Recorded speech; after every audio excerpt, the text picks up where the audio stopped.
Magandang umaga, magandang gabi, no? Kung nasa panig tayo ng mundo. At sana po ay nasa maayos kayong kalagayan sa pagpapanood ng bagong video na ito natin ngayong gabi na, ha? Pasensya na po, hindi tayo nakagawa ng video kanina umaga. Ang dami ko pong, inayos. Ayan. Inayos kong mga pagkain ng mga aso ko, nabili ko. Kasi, ang sabi po, ng doktor, hindi pa kasi alam kung bakit po nagkaganyan. Dahil gusto pa siyang hindi ko alam kung x-ray o ultrasound Pero schedule pa po kasi. Pero pakainin daw po ng mga masustansya. Ayan. So, bumili kong isang malaking kalabasa. O ganyan talagang, pero nakitaan ko na siya ngayon ng medyo pagbabago po dahil sa mga supplement naman na binigay. Medyo kumain na po siya ngayon, ha. Madami-dami na. Hindi kagaya nung nakaraan. O yan, update lang po yan kay Saysay, ha. Ito na, kompleto ng ating 4 spread card. Kaninong reading itong ating makukuha ngayong gabi? Sa unang latag, meron tayo ritong 4 of Wands. We have here the 10 of Wands. We have here the 8 of Pentacles. And we have here the 10 of Swords. O, ayan. Pwede pong ito ay sa inyo, pwedeng kanino man, Take only what resonates, sabi ko nga, Ayan, medyo, hindi pa rin ako, kampante, pero kahit papaano, nakikita kong siya ay kumakain na. Hindi kagaya po kagabi na talagang hindi siya nakakain. Kaya medyo, na tayo, Kasi mas maganda yung may laman ng kanyang katawan. Kaysa bumagsak pa yung katawan niyo, di ba? Bago po yung kanyang, schedule ng, hindi ko alam kung x-ray yun o ang tawag doon. Isa parang buntis din. Ang tawag dyan. Basta yun na po yun. Nakalimutan ko na nasabi ko na kanina Ultrasound. O, ayan po. Ay, lalaban natin si Saysay. Tapos, maganda din daw po ang yung pinagkatasan ng dahon ng malunggay. Yan. Nasabaw sa pagkain nila. Yan, ang wala ko kanina sa kapitbahay. At bukas ako hihingi pa ulit. O, di ba? Paganda rin daw po yun. All natural. Sabi nga ng doktor. Tapos mga vitamins, mga supplements. Wala pa pong binigay na ang tawag doon, yung antibiotic. Wala pa po kasi gusto pang makita kung ano talaga siya. O yan po, at salamat sa may progress nga si Saysay, may progress at kumakain naman na. Eto na, ang dami ko na naman kwento, baka meron na namang maghamod dyan. So eto na po kompleto ng ating 4 spread ring. Dito sa second deck natin, second layer natin, we have here the Sun, we have the 10 of Pentacles, we have the King of Wands, and we have here the Angel Temperance. So ayan, kompleto na. Okay po. Alam mo, meron ako dito nakita, nagkaroon kayo ng talagang, alam mo yun, paghihiwalayan na matindi. Siguro may mga samaan ng loob pa doon, Kasi merong isa rito sa inyo na sobrang nasaktan. Siguro kung ikaw man ito, so ikaw yan, ang daing bigat na dinadala mo, ang bigat ng dinala mo. Kasi maaring tapos na ito Ang nakita ko lang dito, alam mo yung lahat ng mga binitawan mong salita, nung mong oras na yan, na ikaw talagang nahihirapan, ito na, tumatalab na sa kanya. Oh, 'di ba? 'Di ba hindi naman din natin 'yun maiiwasan na yung merong oras at merong talaga yung sa sobrang galit natin makapagsalita tayo ng hindi maganda. O hindi ba? Alam niyo 'yun, ang bigat pala ng dating. Kasi sa nakita ko rito lahat ng sinabi mo, paghihirap, bumalik sa kanya, sakit ng kalooban, ayan. Hirap sa paghahanap buhay, talagang sob-sob sa paghahanap buhay, hindi makaalis-alis, sobrang nahihirapan, baka tad-tad rin ng utang, Pero yung ikaw, ito, nawala na nga to sa isip mo Kumbaga, hindi na yun ang naiisip mo kasi parang okay ka naman na. Ayan, sa pamilya, sa mga taong nagtunay na nagmamahal sa'yo. And we also have here the sun. Ayan, napaka-positibo ng tao. Parang kinalimutan mo na siya. Ayan. Baka meron ka na rin iba na, ayun, isang taong tunay na nagmamahal sa'yo. Kaya nakakalimutan mo na siya. I think talagang na to, past tense na. Past na po talaga. Ang nakakagulat lang dito, no, kumbaga yung mga binitawan mong salita noon, nagaganap sa kanya ngayon. Oh. Isipin yung mabuti ha. Ano ba tong mga nasabi niyo, yung mga oras sa talagang antindi, kumbaga intense talaga yung pagsasagutan ninyo, yung pag-aaway ninyo, no? Kung maaalala mo, ano yun? Nasabihan mo ba nagagapang siya sa hirap, mga ganyan, hanggat hindi mo pinapatawad, di ba? May mga ganun talaga bugso ng damdamin yan di ba? Kumbaga, kinagat ng karma kung ano yung nais mong mangyari sa kanya. Or sinabi mo talaga niya, mahihirapan ka habang buhay hanggat hindi kita pinapatawad. Yung mga ganun ba? O, diba? Kung may naalala kayo ha. Kasi nagaganap sa kanya ngayon yan. And we have here the devil, may dalang number 15. O, ayan. Alam niya. O, tignan ninyo, alam niya, no? Na kaya nangyayari to ngayon sa kanya dahil sa ginawa niya sa'yo. Oo, alam niya naman pala no? Na yun ang kabayaran, di ba? Sa pananakit niya. O, ito'y dalawa pala. And we have here King of Wands ulit. O, siya talaga, no? Grabe ang energy niya, no? Talagang, alam mo yun, gusto man niyang baguhin, pero talagang kung ano yung nakatadhana, yun ang nangyayari. Oh. So, mahirap. Ang hirap ng situation niya ngayon, kailangan niya nga i-balance, pero hindi nangyayari. Oh, ayan ha. Mas lalo siya nahihirapan, lalong nasasaktan, At meron tayo ritong Knight of Pentacles, ayan. Gusto niya alam niya yung nangyari, kung bakit siya nagkakaganyan. Gusto niya humingi ng tawad, pero hanggang ngayon, hindi pa siya gumagalaw, hindi pa kumikilos. Tinitimbang niya muna kung pwede pa ba, or pwede, kakausapin mo ba, Kasi alam niya, siguro naisip niya, baka yun lang yung magiging paraan para, alam mo yan, makakawala siya doon sa mga nangyayari ngayon sa buhay niya, Kung ano man itong mga negatibo, talagang pag negatibo yung iyong itinanim, di ba? Negatibo rin ang inyong aanihin. O, di ba po, Talaga naman. Grabe. Tignan pa natin.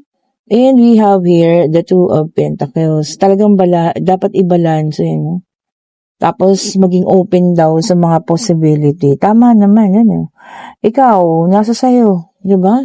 Siguro naman palagi ko nakapagpatawad ka na, pero alam mo yun, kasi pag nasabi mo na ang mga ganong salita, mahirap na rin bawiin kasi. O, di ba? Siguro ang dapat niya na lang gawin ngayon, alam mo yun, humingi ng tawad sa'yo, pagsisihan, lahat ng mga nagawa, Yun, gano'n, Siguro wag nang ulitin, di ba? And we have here the Four of Swords. Ayan. Sabi niya rito, kailangan niya ng recuperation. Oh, parang paggaling. Oh, di ba? Wow, grabe ang tinatamasa niyang ngayon, Ang tawag ng karma. Antindi. Kailangan niyang gumaling, pagalingin. Baka may sakit pa ito, hindi kaya? Naku. Baka isa pa yung sinasabi mo, Magkakasakit ka, ganyan. Naku po. And we have here the Five of Swords. Ayan. Sabi niya rito, surrender naman niya siya. Oh.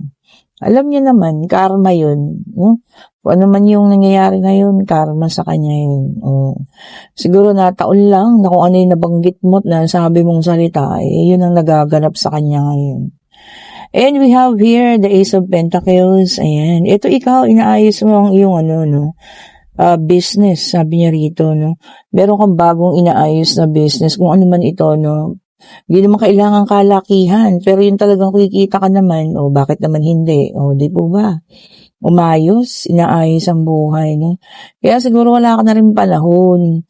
Kaya hindi kanya makaan ng panahon na kung pwede usapin or man. Baka busy ka ha. Or kung trabaho man ito or kung nasaan ka man ngayon. Ano. And we have here the Eight of Pentacles. Ayan. Sabi, alam mo talagang hard work siya ngayon. Ano.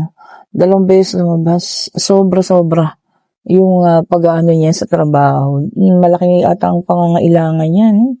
Baka may sakit na kailangan ng gamutan.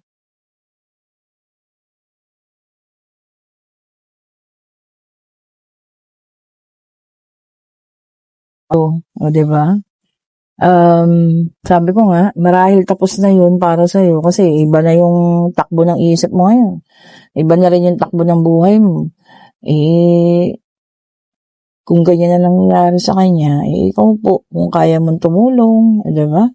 Kung kaya mong, kung lalapit sa'yo ha, kasi sa tingin ko nga, hindi pa rin naman siya gumagalaw Siguro nahihiya. Ito kinuha ko ng pangatlong deck natin ha. Pwedeng sa iyo, pwedeng kanya, pwedeng kung kanino man. Take only what resonates pa rin po ha. We have here the death card, water sign, Cancer, Scorpio, and Pisces. Okay po.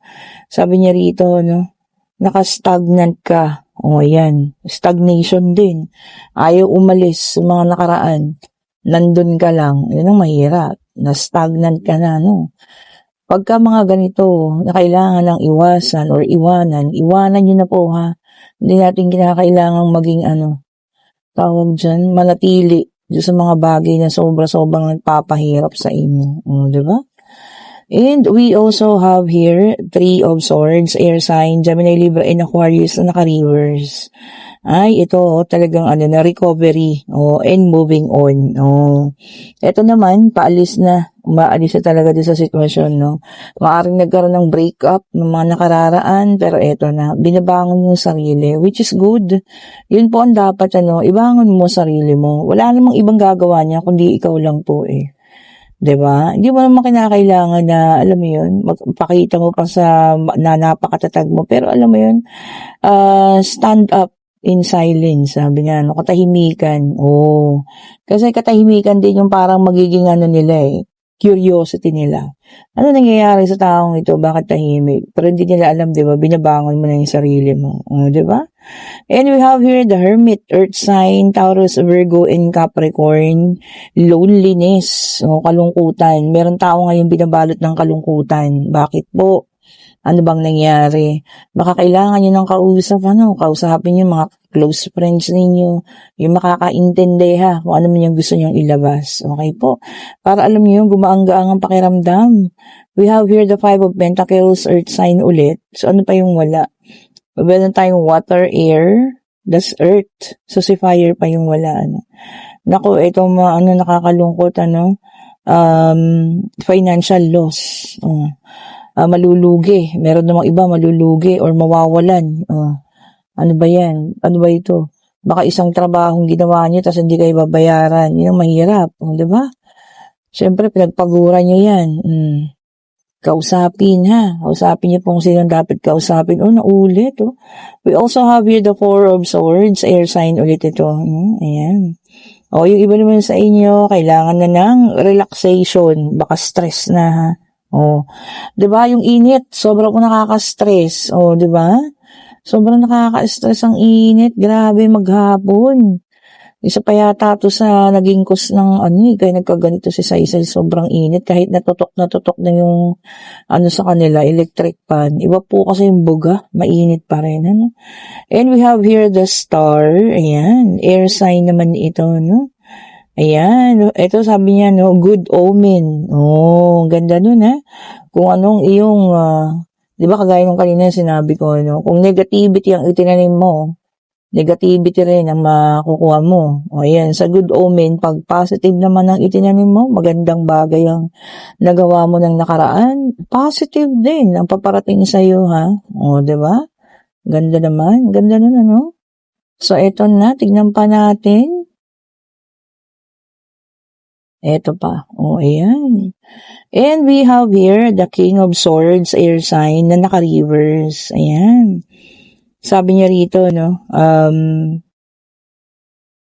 merong isang tao sa inyong gumagamit ng mind games. O, yan.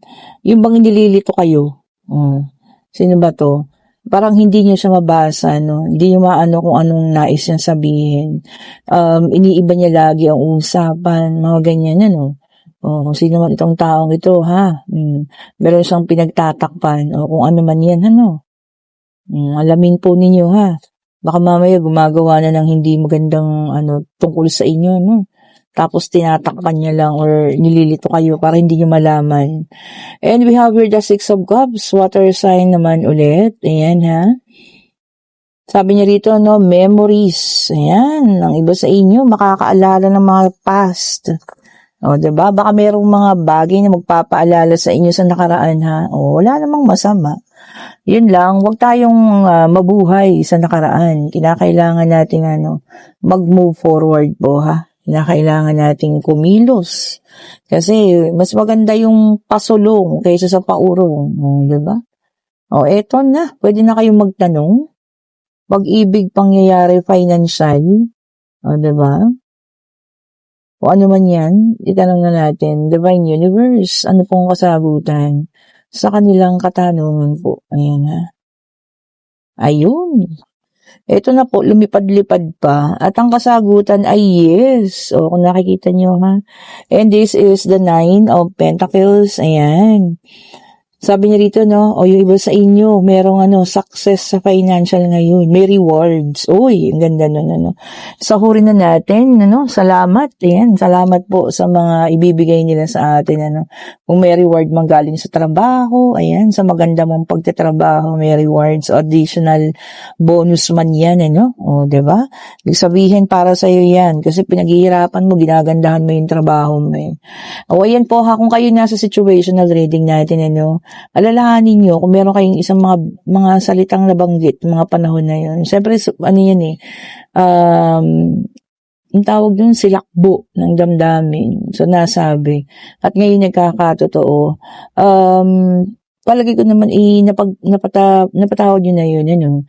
At ito siguro maaaring masabi natin na talagang yun na yung karma niya. O, diba? So, parang pinapaalala sa kanya na baguhin mo. Alisin mo yung mga hindi dapat, yung mga pananakit mo, o, diba? O, ayun po, kayo pa rin, magpasya, kung kayo hihingan ng tawad, kung kakausapin niya ba o hindi, di kayo pa rin po magpasya, ha? Sabi ko nga, iniiwan ko sa inyo yan. At muli po, nagpapasalamat ako, kay Madam, ayan, ayaw niya magpabanggit ng pangalan, pero nag-chat siya sa akin kagabi na nagtatrabaho ako. Ayan po, nagbigay siya sa amin ng panggastos nga po para kay Saysay. Hindi ko inasahan po ha. Kasi sabi ko nga, alam kong lahat tayo may kanya-kanyang pangangailangan. Kaya sabi ko nga, di ba, dasal lang yung hinihingi ko para sa kanya, Para, alam niyo yun, gumaling. Pero si Madam nagpadala po siya, Ayaw niya pabanggit yung pangalan niya. Madam, maraming salamat po ha. Eto na, binili ko po ng mga supplement niya, dinagdagan ko ng mga gulay, pagkain, ayan. Salamat po ulit sa inyong tulong po ha. At syempre, ito yung nalalapit naming pag-ultrasound nga po. Thank you so much po ulit. At sa lahat, ay isa pa pala si Madam naman na isa. Ang daming order na bracelet, Thank you so much po, ma'am. Napakalaking tulong po, Talagang sabi ko, napakabait ng Diyos. Tingnan niyo yan, hindi kami pinababayaan kahit ganitong dumaraan sa pagsubok. Thank you so much po ulit and have a great evening po sa lahat. Pa-like, pa-share, subscribe, and hit the notification bell para lagi tayong updated sa mga bagong video sa nire-release natin. Sa lahat po ng gustong umorder ng bracelet, mag-chat na kayo ngayon. At para sa mga gusto pang humabol para bukas sa ating reading, mag-chat na rin po kayo ngayon. Pa-click na lang po yung link. Salamat po sa lahat ng mga tumulong. God bless po sa lahat ha. Sa lahat ng nagdasal, thank you so much po sa inyo. Bye-bye po sa inyong lahat.